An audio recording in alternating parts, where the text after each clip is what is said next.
Everyone, स्वागत है आप सभी का आज के हमारे सेशन में। This is your SST educator Ujjwala पुंज और आज की इस क्लास में हम लोग पढ़ने जा रहे हैं जेंडर, रिलीजन एंड कास्ट का एक नया टॉपिक, जिस टॉपिक का नाम है कास्ट इन पॉलिटिक्स। तो एक्चुअली हम अपने जो थर्ड डिफरेंस है, जो डिवीजन क्रिएट करता है कास्ट, उस टॉपिक पर तो आ गए हैं। और लास्ट क्लास में बच्चों हमने पढ़ा था कि असल में कास्ट और पॉलिटिक्स का क्या लेना देना है। कास्टिज्म क्या होता है? कास्टिज्म क्या होता है? जब आप कास्ट को ही सब कुछ समझने लगते हो, ठीक है। ये सारी चीजें हमने देखी थी।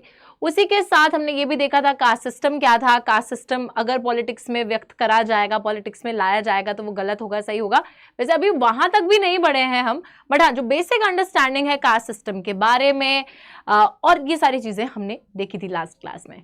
अभी फिलहाल हम लोग आ गए हैं बात करने के लिए कि अगर कास्ट पॉलिटिक्स में आ जाएगी, राजनीति में जातिवाद को ले आओगे तो क्या होगा, ठीक है। So this topic is known as caste in politics and it's a very very very very important topic. तो चलिए फटाफट से देखते हैं क्या बोल रहा है। Casteism is rooted in the belief that caste is the sole basis of social community. तो बेसिकली बच्चा पार्टी, कास्टिज्म का मतलब ही होता है कि जब आप ये समझने लगते हो कि कास्ट से ही समाज बना है, ठीक है। Caste is the basis. जैसे कम्युनलिज्म में लोग समझ रहे थे कि religion is the basis of social community, कि धर्म से समाज बना है।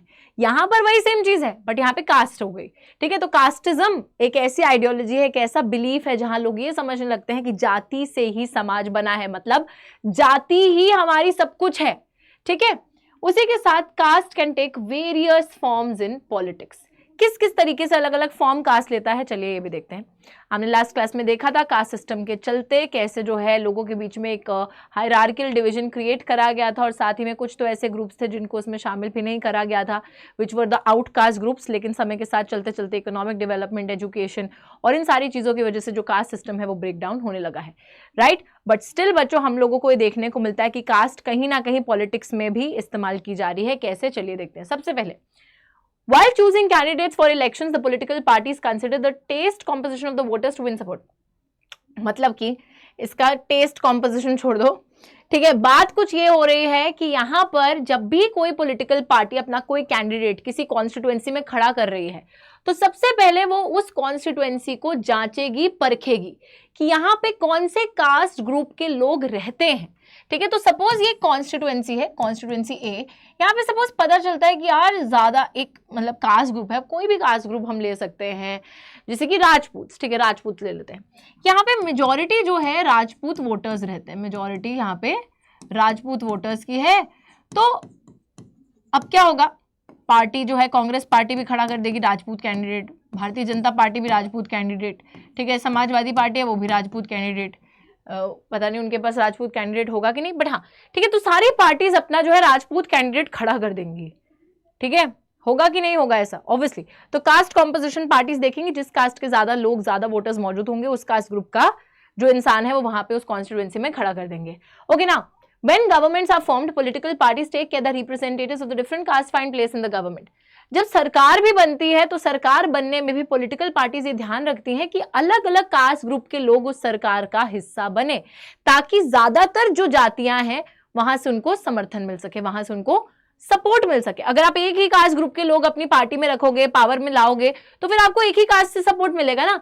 तो इसलिए वो थोड़े वेरिड अलग अलग मिनिस्टर रखते हैं कि ये मिनिस्टर इस कास्ट का, ये मिनिस्टर इस कास्ट का, तो डाइवर्सिफाई करके रखते हैं ताकि हर कास्ट ग्रुप का जो सपोर्ट है वो जीत सके।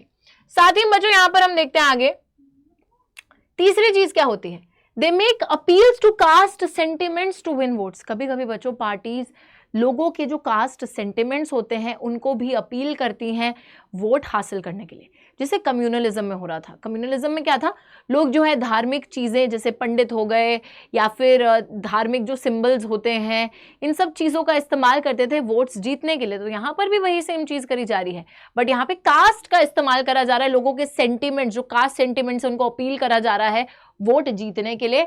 कुछ पॉलिटिकल पार्टीज कुछ कास्ट को फेवर करती हैं और उनके रिप्रेजेंटेटिव्स भी लेकर आती है, तो कहीं ना कहीं ये पार्शियलिटी भी देखने को मिलती है।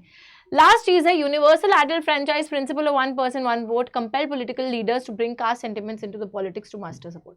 तो यार देखो, हर किसी के पास एक ही वोट है ना, वन पर्सन वन वोट की चीज है ना। तो अगर कोई 3 कास्ट है अलग, हर बंदा जो है, हर कास्ट के पास बराबर वोटिंग राइट है।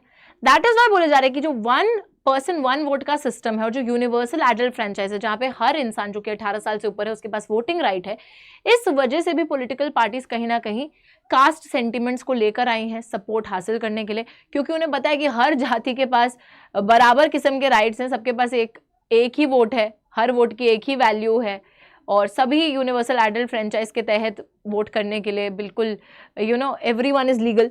तो फिर कास्ट सेंटिमेंट्स को इसलिए भी पॉलिटिक्स में लाया जाता है। तो ये कुछ चीजें हैं जिससे कि कास्ट को लाया जा रहा है पॉलिटिक्स के अंदर। बट अब ये चीजें पढ़ के ना हमें ऐसा लगने लगेगा कि यार क्या पॉलिटिक्स और कास्ट मतलब सेम ही चीज है, यही सब चल रहा है, ऐसा ही हो रहा है क्या? तो ऐसा भी नहीं है। Politics is not just about caste, okay, remember this. Seems like elections are all about caste, nothing else, but this is far from true. बच्चों, कोई कितनी भी कोशिश कर ले लेकिन कास्ट के बेसिस पे इलेक्शन नहीं जीत सकता। मैं बताती हूँ कैसे। देखिए, मतलब जीत तो जाएंगे बट ज्यादा, अगर जीत भी जाएंगे ना तो ज्यादा समय तक टिक नहीं पाएंगे। मैं बताती हूँ क्यों। देखो, no parliamentary constituency in the country has a clear majority of one single caste. कोई भी भारत देश के अंदर ऐसी कॉन्स्टिट्यूएंसी नहीं है जहां पर हमें यह दिख जाए कि किसी कास्ट ग्रुप की क्लियर मेजोरिटी है, ऐसा है ही नहीं। ठीक है, तो हर कॉन्स्टिट्यूएंसी में आपको अलग अलग कास्ट ग्रुप के लोग मिल जाएंगे और किसी भी एक कास्ट की क्लियर मेजोरिटी आपको नहीं मिलेगी, जिसकी वजह से ये मुश्किल हो गया है पॉलिटिकल पार्टीज के लिए कि वो कास्ट कॉम्पोजिशन देखकर अपना कैंडिडेट उतार दे, क्योंकि वहां पर तो अलग अलग कास्ट ग्रुप के लोग हैं ना, तो एक उतार भी दोगे तो भी जरूरी नहीं है कि उसको वोट मिल जाएंगे। ठीक है, दूसरी चीज यह है कि सारे जो वोटर्स है किसी कास्ट या कम्युनिटी के, सारे वोट्स कोई भी पार्टी अकेले नहीं जीत सकती। मैं बताती हूँ कैसे। सपोज जैसे अभी हमने एक एग्जांपल देखा था, चलो यार एक तो बात क्लियर हुई कि जो कॉन्स्टिट्यूएंसी ये है यहाँ पर मेजोरिटी किसकी है, राजपूत वोटर्स के। अभी आपको ये तो पता चला कि क्लियर मेजोरिटी किसी की नहीं होती, मतलब हो सकता है कि ये लोग 30% मौजूद हो, बाकी लोग भी 10% 20% और कास्ट ग्रुप्स भी मौजूद है, तो क्लियर मेजोरिटी तो किसी कास्ट ग्रुप की नहीं है। तो अगर आप इस मेजोरिटी के बेसिस पे, जो हल्की फुल्की मेजोरिटी है उसके बेसिस पर भी अपना कैंडिडेट उतारोगे, तो कांग्रेस ने भी वही उतार दिया, बीजेपी ने भी राजपूत कैंडिडेट उतार दिया, कोई तीसरी पार्टी उसने भी वही राजपूत कैंडिडेट उतार दिया, तो यार जो राजपूत वोटर्स होंगे उनका वोट अगर कांग्रेस सोचेगी कि सारे राजपूत वोटर्स मेरे कैंडिडेट को वोट देंगे, तो ऐसा तो नहीं होगा ना। उन राजपूत वोटर्स का भी वोट इन तीनों कैंडिडेट्स में डिवाइड हो जाएगा। तो यहाँ वही बात हो रही है। पहली बात तो किसी भी कॉन्स्टिट्यूएंसी में किसी कास्ट ग्रुप की क्लियर मेजोरिटी तो है ही नहीं। और अगर किसी को आप ये भी देख रहे हो कि यार थोड़ी बहुत संख्या में लोग ज्यादा भी हैं दूसरों के कंपैरिजन में, तो भी हर पार्टी वही कास्ट ग्रुप का अगर कैंडिडेट उतार देगी तो किसी एक को सारे वोट्स नहीं मिल जाएंगे उस कास्ट ग्रुप के, वो वोट्स भी सभी कैंडिडेट्स में बट जाएंगे। ये भी राजपूत है, ये भी राजपूत है, ये भी राजपूत है, तीनों में बट जाएंगे वो वोट्स, है ना, किसी एक को थोड़ी ना मिलेंगे। तो यही बात हो रही है। साथ ही में बहुत सी पॉलिटिकल पार्टी सेम कास्ट से, वही यही वाली बात, सेम कास्ट के ही लोगों को उतार देंगे, कैंडिडेट्स को उतार देंगे। और देखो, हम देखते हैं कि हमारी कंट्री में बहुत बारी जो सिटिंग एमपी या एमएलए होता है, जो कि जीता हुआ एमपी या एमएलए होता है, वो हारता भी। ऐसा तो नहीं है ना कि कोई परमानेंट विनर है, कि कोई परमानेंट लूजर है कि आज जीत गया तो हमेशा जीतता ही रहेगा या आज हार गया तो हमेशा हारता ही रहेगा, ऐसा तो नहीं है। एक डेमोक्रेसी के अंदर हमेशा ये चीज ऑब्जर्व करी गई है ओवर द टाइम पीरियड कि जो इंसान जीतता है वो कभी हारता भी है और जो हारता है वो कभी जीतता भी है। तो ऐसा नहीं है कि जो जीता वही सिकंदर, ऐसी कोई चीज डेमोक्रेसी पे नहीं होती है। ताज जो है वो बदलता रहता है। तो इस वजह से ये बात बिल्कुल क्लियर है कि कास्ट के बेसिस पे अगर कोई जीत भी रहा है ना, अगर एक बार जीत भी गया तो जरूरी नहीं है कि बार बार ही जीतेगा। ठीक है, lastly voters have strong attachment to political parties which is stronger than their attachment to their caste और कम्युनिटी। और साथ ही में लास्ट में एक और चीज जो कि बहुत इंपॉर्टेंट है यहाँ पे समझनी, कि बच्चों लोगों की डेफिनेटली अपनी कास्ट से, अपनी कम्युनिटी से, अपने समुदाय से अटैचमेंट है, लेकिन उससे भी ज्यादा जो लोगों की अटैचमेंट है वो पॉलिटिकल पार्टीज के साथ होती है, पॉलिटिकल पार्टी की आइडियोलॉजी के साथ होती है। तो लोग उस पार्टी को देखकर वोट देते हैं, ना कि कास्ट को देखकर, ज्यादातर लोग। ठीक है, ज्यादातर लोग। तो इन सब पॉइंटर्स से हमें यह पता चलता है कि although people, some political parties might bring caste into play, they might bring caste to gather votes, but ultimately caste मतलब politics is not all about caste, है ना। आप कास्ट को ले भी आओगे तो भी जरूरी नहीं है कि जीत जाओगे।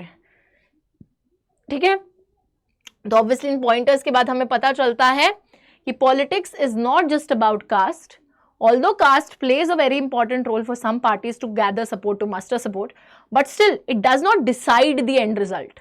उससे कुछ भी प्रिडिक्ट नहीं करा जा सकता है कि हाँ कास्ट के बेसिस पे तो ये जीत ही जाएंगे, ऐसा नहीं होता है।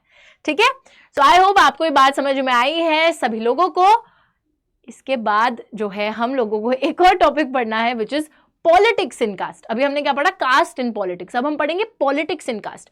अब पॉलिटिक्स इन कास्ट के अंदर हम ये समझेंगे कि कास्ट के अंदर कास्ट ग्रुप्स जो होते हैं उनके अंदर भी पॉलिटिक्स खेली जा रही है। कैसे खेली जा रही है तो ये देखेंगे अपने अगले सेशन में, और उसी के साथ अपने चैप्टर को भी करेंगे कंप्लीट। तब तक के लिए टेक केयर एंड